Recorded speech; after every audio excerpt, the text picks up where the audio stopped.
Hey, what's up everybody, and welcome back to the Wine Rookie. I'm your Wine Rookie host, Paul, and today we are opening up another wine from Trader Joe's. Now, if you've watched through the whole series, in the third episode I gave a tier list for Trader Joe's wines, because that was the first episode we reviewed one.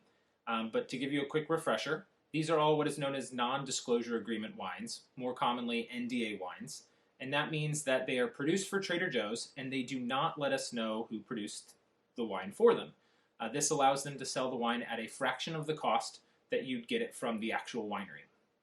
So from lowest cost to highest cost of their reserve labels, you have Petite Reserve, Reserve, Grand Reserve, Platinum Reserve, and the few and far between Diamond Reserve label wines. This just happens to be one of those Diamond Reserve labeled wines that they had just released for the month of December. This is the third one that they've ever released, so like I said, few and far between. This is the 2020 vintage Diamond Reserve label Trader Joe's Cabernet Sauvignon from Oakville in Napa Valley. Supposedly, these grapes were grown on the estate vineyard of what is arguably known as the most influential and important vineyard in the Oakville region. So hopefully these are really high quality grapes and a high quality wine. And Trader Joe's sells it to us for $19.99. So we're going to go ahead and open it up and see if that value is what we're getting here, or if we are actually buying a really expensive wine for a really great price.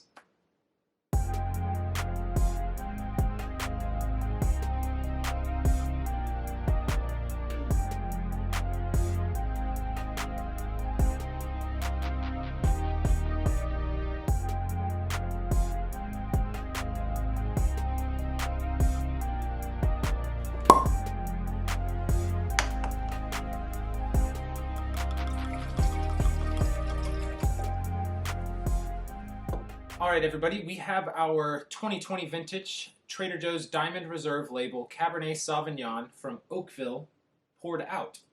And we're going to take a closer look. First, the color.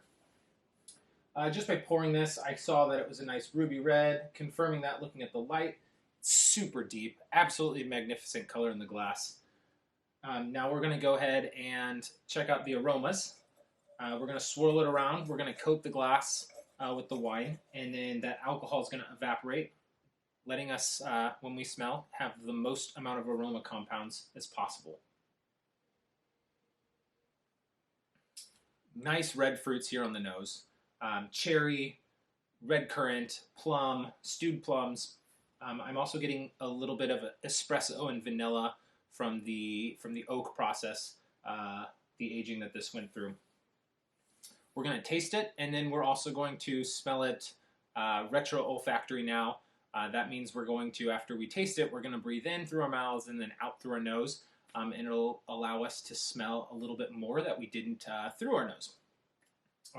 This is what we're all here for, so let's determine together whether or not this is something we want to purchase for $19.99 or pass on to the next one.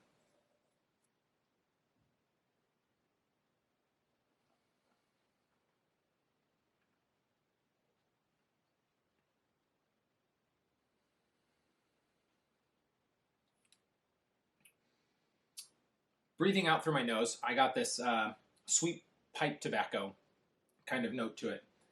That also is probably from the aging process, but it was actually really nice. It was kind of this earthy note to it that I didn't get smelling through my nose.